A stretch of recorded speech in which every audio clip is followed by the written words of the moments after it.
Hey, or as Matthew McConaughey says, all right. It's time for another edition of No Stop Loss. I want to thank our sponsors. Do what? Really? Matthew McConaughey off like that? You start like that? You don't want to do it? Yeah, that's cool.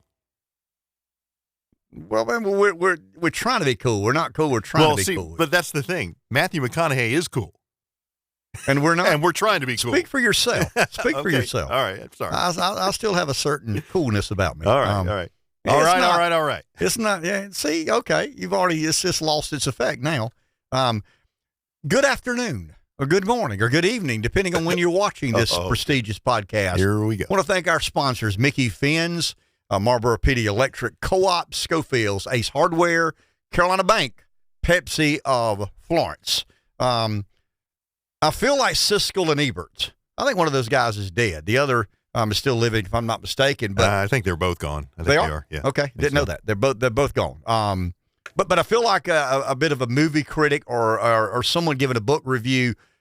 Let's delve into the. I heard it referred to by Rolling Stone magazine as a shit show, and CNN hosting Donald Trump on its town hall. We've debated who won, who lost. How do you keep score would be a better question about, Trump entering the belly of the beast and being as defiant as you would ever imagine him to be. There was nobody. That.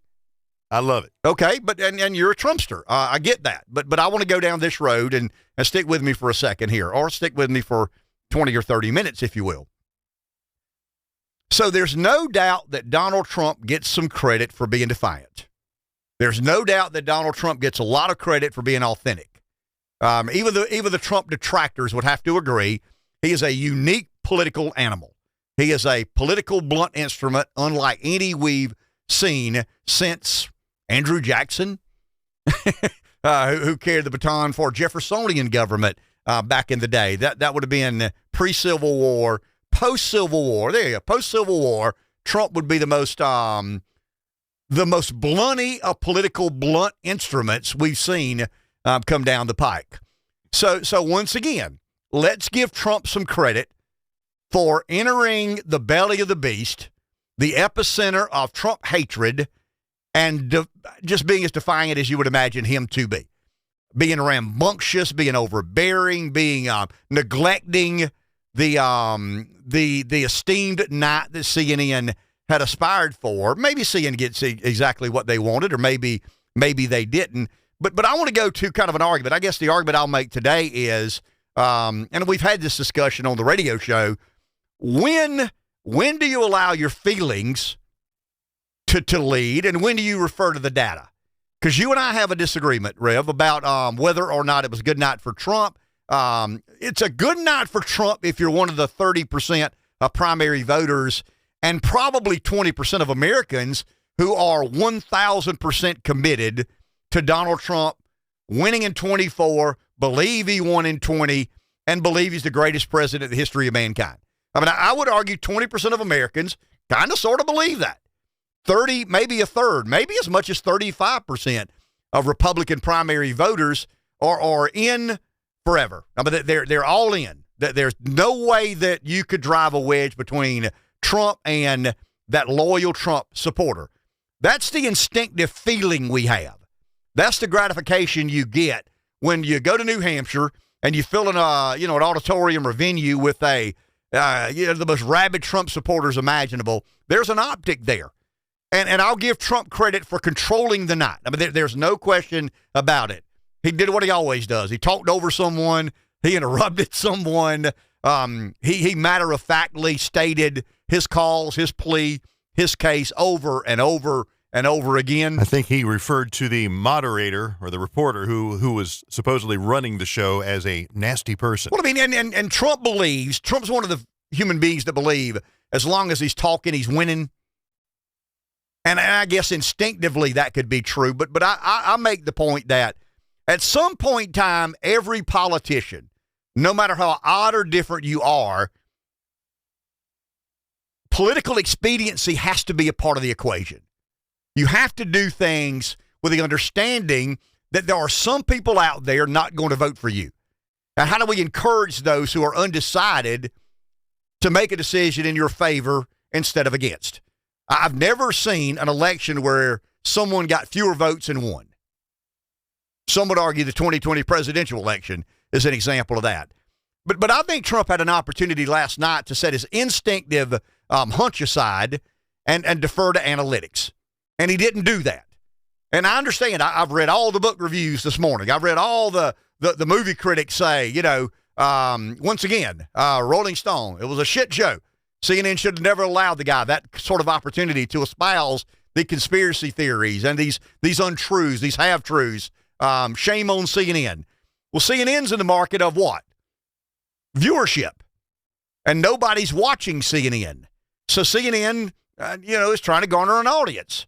I don't know if they're trying to legitimize themselves as the former CNN before they became the kind of the epicenter of Never Trump. I have any idea how they make those decisions, what goes into that decision-making process. But I want to stay here for a second because you believe, Rev, that it was a good night for Trump. I believe it was a bad night for Trump. Now I'll accept what you just said. He defied. He did not let anybody run over him. He got his points across as aggressively as you could ever imagine. And I would add this, too. As I thought about it a little bit more, he showed he has all his faculties, which is in direct contrast to our current president, right? He had command of the issues, has forceful opinions, and was able to articulate them. That is so different from what we have now. So why not talk about the issues? That's where I think the layup was missed. At the beginning of the debate, in the beginning there was Caitlin and Donald, and she set him up. And you knew CNN was going to do this. Of course. The room is full of Trump supporters, New Hampshire Republicans. But when Caitlin, I can't think of her last name, when she asked the question of Trump about, will you denounce? Two things in particular. Will you denounce January 6th? And will you denounce the conspiracy theory that you really won the election and the election was stolen? Trump can say, no, I'm not going to denounce that, but he can say this, and this is where I think he really calls himself a great disservice. The only answer that adds voters to the Trump number is to say something like, or something to the effect of, I've made it very clear how I feel about the 2020 presidential election. I emphatically stand by those comments. There are things that happen in Pennsylvania, Georgia, Nevada, Wisconsin, and Arizona that nobody has ever been able to explain to me. How do you go from a 63 or 4% turnout to a 95% turnout? How does a senior home in Racine, Wisconsin, or Racine County have 100% turnout? I mean, nobody will ever explain that to me to a point where I believe it. But I'm not here to talk about the 2020 presidential election. I mean, that's the framing of the debate. He has not given in an inch.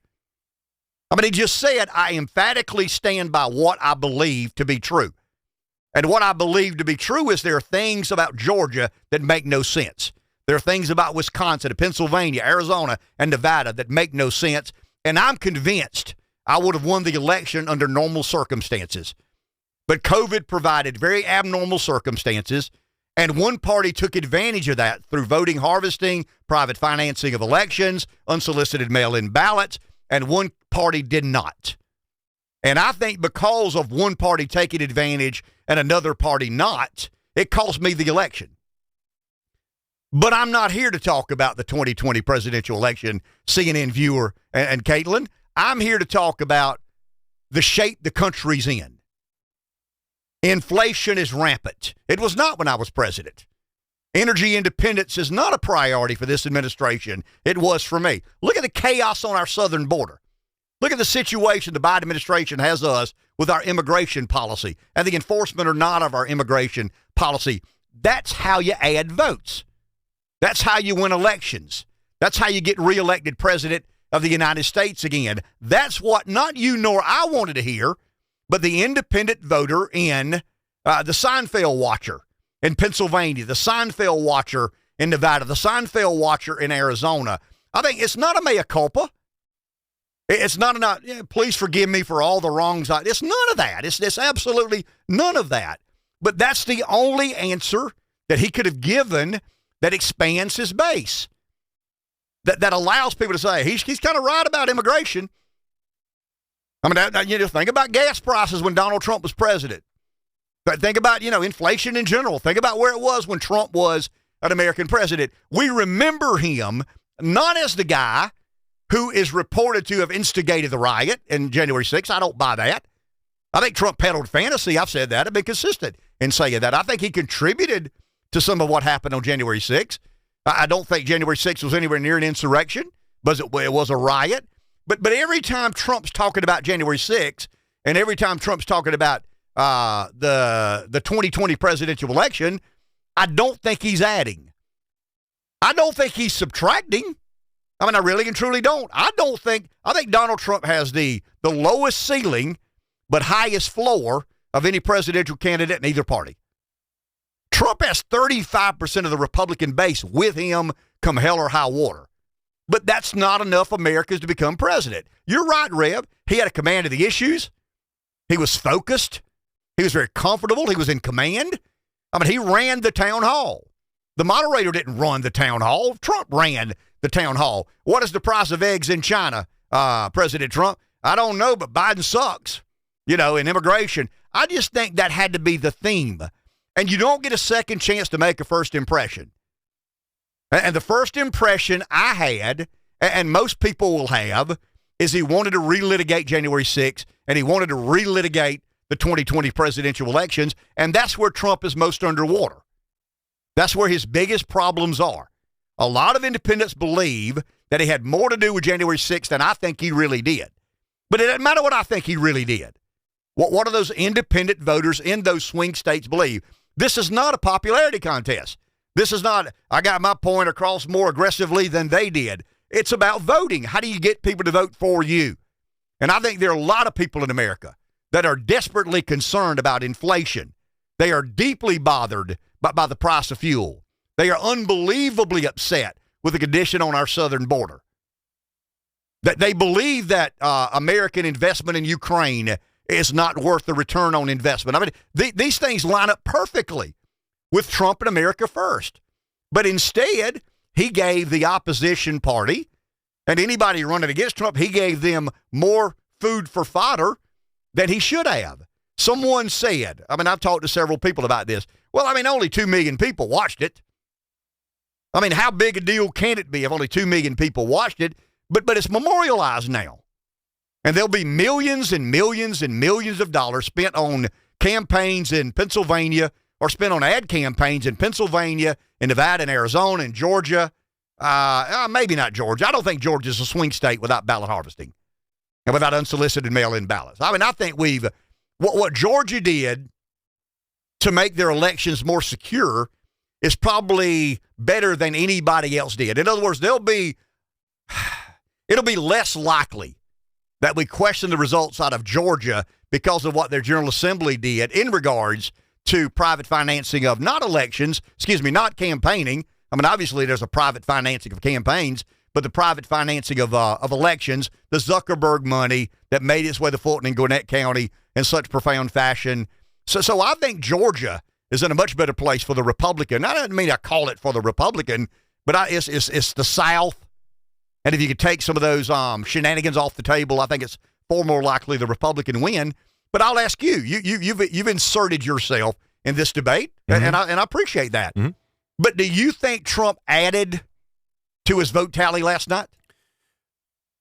No, and I can't disagree with you. And you're looking at this, you're a former politician, and obviously you're looking at this through a political strategy or strategery lens, right? You're trying to figure out if Trump wants to win the next presidential election, how does he add votes? And so I cannot disagree with anything you said. And there's nothing I would rather do than talk for an hour about how I was jobbed out of the 2020 presidential election and I didn't start an insurrection. Of course. You want to defend yourself, defend your campaign, defend your presidency. I get that. I understand that. It would be the natural human reaction. But at times you got to be guarded about that natural human reaction, and you got to, in the name of political expediency, Give the answer that helps you win the presidency. The only way Donald Trump can help with inflation is to get elected. The only way Donald Trump can help with immigration is to get elected. The only way Donald Trump can help with energy independence is to get elected. The only way Donald Trump can help with Ukraine or China or foreign trade policy is to get elected. And I think he hurt himself in the name of getting elected. And I think a lot of Republican voters, and I'm not talking about the hardcore Trumpsters. I mean, they're with him come hell or high water. And I'm bordering there. I mean, I respect the defiance. I respect the authenticity. I respect the fact that he says, you know, you're not the most friendly lady yourself. But I think there's great beauty in being fundamentally honest. You know, Dave Chappelle has an interesting way to define or describe Trump. He calls him an honest liar. I mean, those words are oxymoronic, aren't they? I mean, how are you an honest liar? Well, but I think it's a complicated, simple man. You know, I get called that from time to time. You're a complicated, simple man. Well, like, I can't be both. Well, you can. You are. Well, but how are you an honest liar? I think Trump is that. But I think Trump's blind spot, Rev, and you get frustrated at this, and I get frustrated at this. All of our lives center around ourselves. I mean, every one of us is narcissistic to a certain point. We're egotistical to a certain point. We're self-centered to a certain point. But we're not blinded by it. We understand that I'm operating in an ecosystem or universe that requires me being compatible with other people. And I think Trump's narcissism, and there's not a single Trump voter that I know that will not admit that characteristic or trait about his personality. We all have these personality defects. You do, I do. Yours may be different than mine. Mine may be different than yours, but none of us are perfect. The beauty in understanding personal defects is to be aware. I know I'm not very organized. I accept that about myself, and I'm guarded about that. I have to be aware of that. I have to make certain efforts to require me to do things that you know, I don't necessarily, I'm not talking about the big things. I mean, I get the big things right, but I'm talking about the small things. I'll meet Dave at 3 o'clock in the afternoon next Wednesday. Don't write it down. Next Wednesday, Dave calls me at 3:05. Hey, man, where are you? I didn't intend to lie to Dave. I mean, it was never my intent to mislead Dave. But the organizational part of that, some people would write it down. That's what I'm talking about. So Trump has this, I mean, it's not even a defect. It's a personality trait and reality. He's narcissistic, and it's always about him. And Trump will not accept that he lost the election, nor will he accept that he's responsible for January 6th. Half the country doesn't believe he lost the election. I mean, look at the polling. I'm talking about data here. Half of America believe that something, or believes, half of Americans believe, yeah, there you go. Half of Americans believe that Donald Trump, let me back up. Half the country believe, as I do, that something happened in these 5 or 6 states that just don't make any damn sense. I mean, what are they? I don't know. I mean, how do we go from voting 65% to over 90%? I mean, how do Democrat precincts overperform by 20% and the Republicans overperform by 4 or 5%? I mean, how does an incumbent president improve his number more than any president in history and still lose by 6 million votes? To someone who basically locked himself in a basement and said, you guys have at it, I'm not capable of campaigning. I'm not capable of running a high-level, highly competitive campaign. Sure, there's questions there. Absolutely there are. And I don't know that we'll ever know the answer to those questions. I mean, I've argued they stole it fair and square. That's a weird way to say it. It's kind of an honest liar. You know, a complicated, simple man. They stole it. How do you steal it fair and square? Well, I think you know what I'm inferring when I say that. But I think last night Trump had a golden opportunity. Once again, in the lion's den, defiant. We knew he'd do that. Difficult, combative, dominating the conversation, interrupting people. I don't think most people have a problem with that. It's his personality. We accept that about Donald Trump. He's not a reverent president. He doesn't accept the prestige of the office or the body politic as a lot that came before him. I think that's what we like about him more than anything. Ask that guy a question, he'll give you an answer. I mean, be careful what you ask Donald Trump because he may give you an answer. And I just think, but I think last night, you got to go into that believing that the first thing out of the gate CNN wants to do is get you on the record about the 2020 presidential election. And this is where you go to your instinct or the data. The instinct is to defend. I didn't lose. I didn't instigate an insurrection. The data says stay away from that. The polling clearly shows that Americans don't want to talk about January 6th anymore, and they don't want to relitigate the 2020 election. And at some point in time, you've got to put your human instinct aside and give an answer that allows you to be more successful in the name of winning elections. And that's the frustration. Now, does it hurt him in the long run? I don't know. I don't have any idea. Nobody knows. I mean, there'll be a lot of pundits that say this, and obviously the talking heads on CNN hate him. I mean, he gave them more reason to hate him. He won't budge. I mean, he won't back down. He won't take responsibility for anything. You would expect that. None of that matters. But I think there's a slither of the population who realize that Joe Biden is incompetent. Joe Biden is in serious cognitive decline, and they'd like an alternative. I'm not saying they'd love to vote for Trump, but they look at the country. They look at inflation. They look at our energy dependency. They look at our involvement in Ukraine. They look at the border, and they say, damn, this isn't what I signed up for. I mean, not being Trump is good enough, but only so far. I mean, if you're not Trump but inflation's 2%, if you're not Trump, we're not involved in Ukraine, if you're not Trump and the border seems somewhat secure, okay. I mean, I don't regret at all not voting for Trump because I don't have to put up with the drama, the craziness, and just the irreverence is the word I keep coming back to. But I think you've got a golden opportunity. When the best the Democrats can do is a man who will be, 82 years old if he wins when he assumes the office. That's too damn old to leave the presidency. Of course it's too old to begin a 4-year term as American president, and I think there are many, many, many Americans who want an alternative. I mean, I'm not saying Ron DeSantis. I'm not saying Vivek Ramaswamy. Donald Trump is a front runner in the Republican Party. He got a chance yesterday to solidify his standing as the front runner a couple of days ago as a front runner in the Republican Party, and he probably did that. I mean, he probably did everything required of him to kind of put a stamp of, I'm the boss of this party until I choose to not be the boss of this party. But the data shows, and facts are stubborn things, and the polling may not be exact, but you've not seen a single poll that says, I'm for the guy that relitigates January 6th. I'm for the guy that wants to continually and perpetually talk about the 2020 presidential election. I think Donald Trump was a hell of a good president. I think Donald Trump would be a really good president if given the opportunity to do it again. But the only way Donald Trump becomes president is to convince the Seinfeld-watching independent in about 5 or 6 states, which is probably a universe of 250,000 people. I mean, there's probably 250,000 people in these 5 or 6 states that will decide the Electoral College who the president is or is not going to be. And I think talking about those two issues and not budging an inch on those two issues in the way he did. Once again, Trump has a lot of skills, a lot of talents. I mean, there is no doubt about it. People love to hear a politician tell you what they believe, especially today's world of plastic politicians and rehearsed debates. And it's just so phony. It's almost like you talked about movie critics a second ago. It's almost like a theatric production. Nobody trusts what they see or hear. They believe everything's contrived and to some degree poll tested. And maybe that's the beauty of Trump. Whether it's poll tested or not, it is what it is.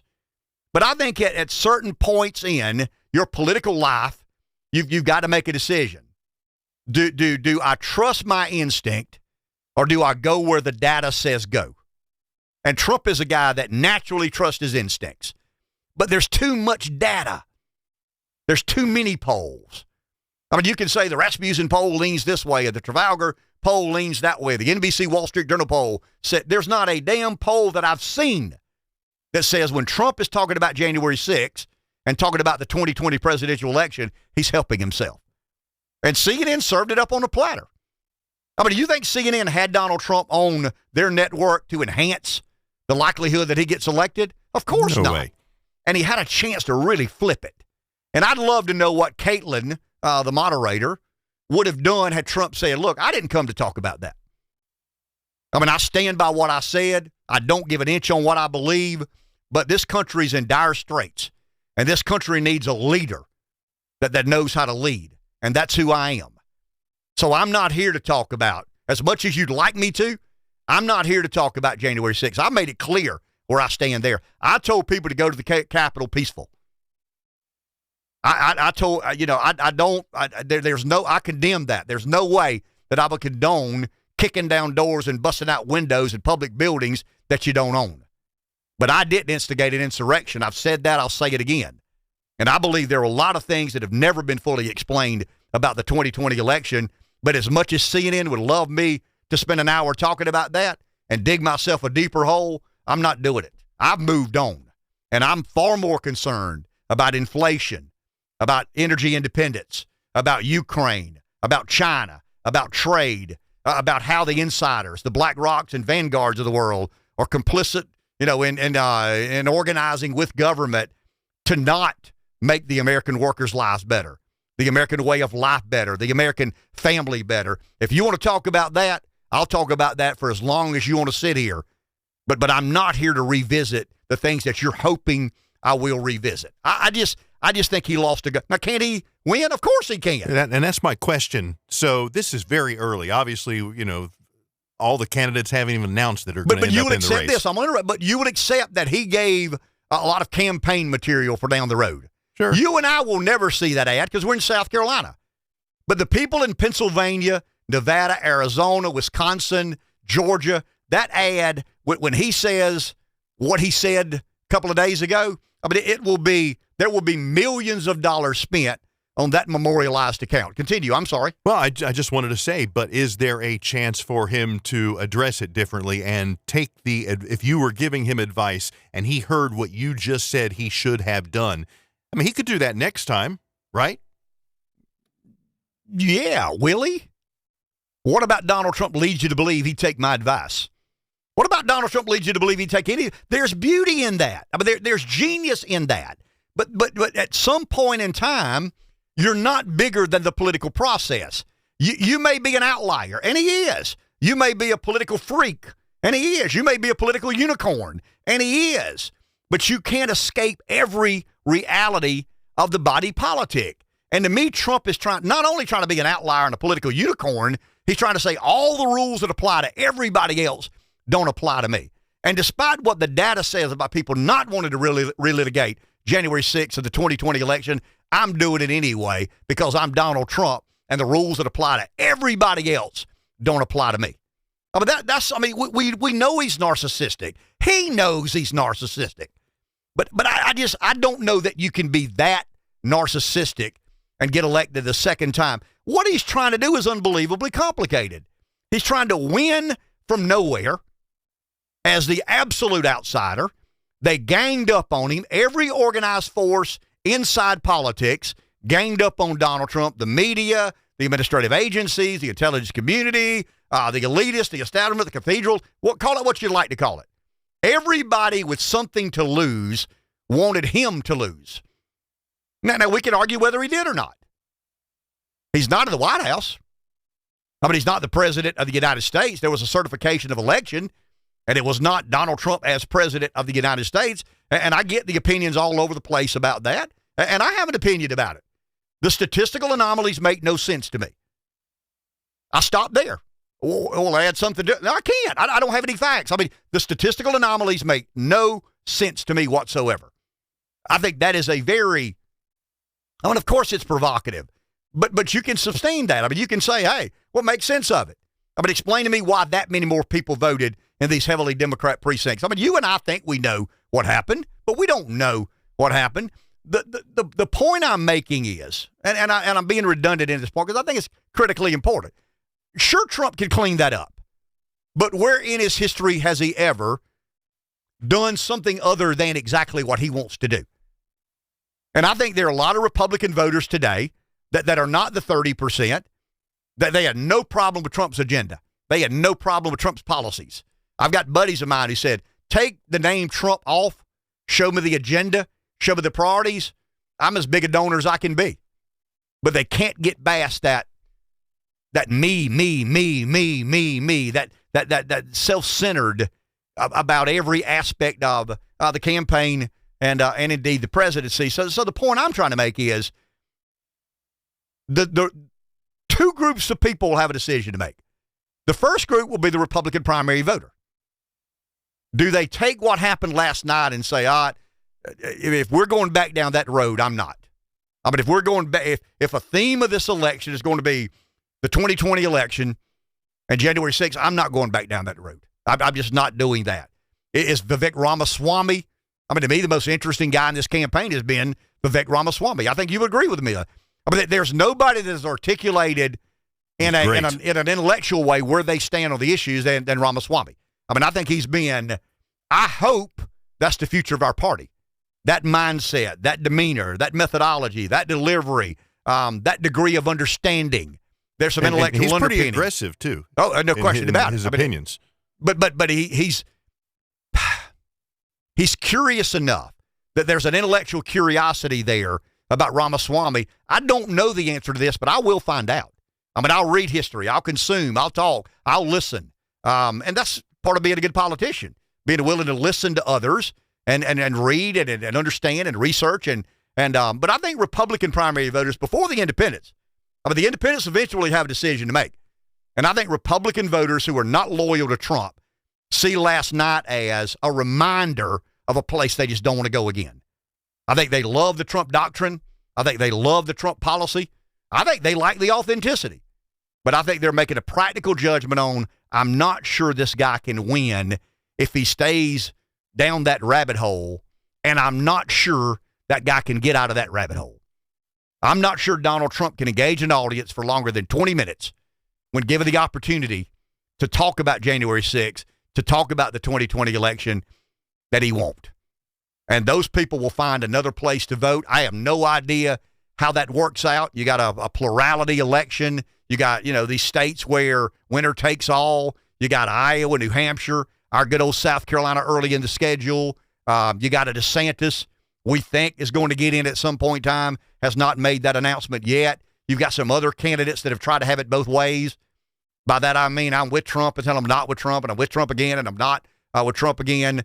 That works when less than 20% of the voting base is not loyal to one candidate. But you can't be that in today's world. You just can't. And I think a lot of the less loyal Trump voter are trying to find an exit ramp to get off of. And if DeSantis makes his announcement, I think DeSantis may be an acceptable exit ramp. DeSantis isn't Romney. I mean, nobody's accusing DeSantis of being an establishment creature and a Thank Washington goodness. insider. Well, I mean, you're right. And is he acceptable? Is he an acceptable alternative to Trump? I don't know. I mean, I don't have I don't have a crystal ball. I don't have a lot of data to show me that. He's an intriguing political figure who has been highly successful in the state of Florida on a lot of fronts. And I think, I think to begin with, a lot of Republican primary voters have a decision to make. I asked this of a friend of mine, I wonder if that performance on CNN accelerated some of the decisions those voters have to make. Thinking about Trump, teetering back and forth between Trump, heard him talk about those two issues in such unapologetic fashion and really in kind of a relitigating fashion. And I just believe those voters are probably waiting on a more acceptable alternative. They don't think Haley's it. They don't know enough about Ramaswamy. And I would imagine if DeSantis gets in, that's kind of where those people gravitate toward. And that'll be in the primary.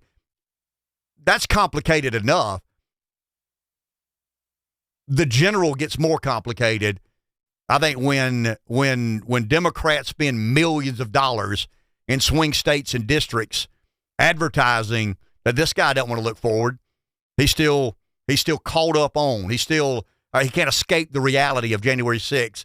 And I just think that turns off the Seinfeld watching independent in these 7 or 8 states, 5 or 6 states that the Republican has to carry to have a chance of winning a general election. Thank you for listening. Thank you for joining us. Thank you for watching.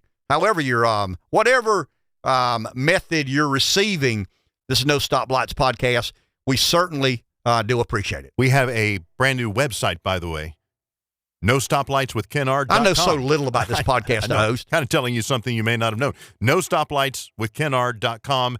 And we have information there and all the links to all the different podcast platforms and video platforms. As long as you say so. Yeah, that's true. So check Have a good it out. day. Want to thank our sponsors. Carolina Bank serves communities throughout northeastern South Carolina, offering a wide range of services to meet every personal or business need, from straightforward accounts to complex finances. They're prepared to help you reach your financial goals. Carolina Bank, banking on tradition since 1936. Member FDIC. Schofield's Ace Hardware, your one-stop shop for all hardware, paint and lawn and garden needs, plus all things sporting goods, including firearms, safes, clothing, footwear, and more. Pepsi of Florence represent the entire product line of PepsiCo, one of the world's leading food and beverage companies. Pepsi of Florence also serve brands from other great companies such as Dr. Pepper, Canada Dry, Lipton Tea, Gatorade, and various regional brands. Mickey Finn's, largest South Carolina liquor wholesaler, serving every county in the state, largest bourbon selection statewide. They ship wines to 43 states, opening soon a new beverage warehouse across from Buc-ee's on I-95 in Florence. They support USC athletics, including Williams-Brice and Colonial Life Arena. Marlboro MPD Electric Co-op. If you're in big business and looking for an industrial park in the South to build your new plant, consider Marlboro MPD Electric Co-op's new PD Commerce Center, an industrial park located at the I-95 exit in Florence, South Carolina.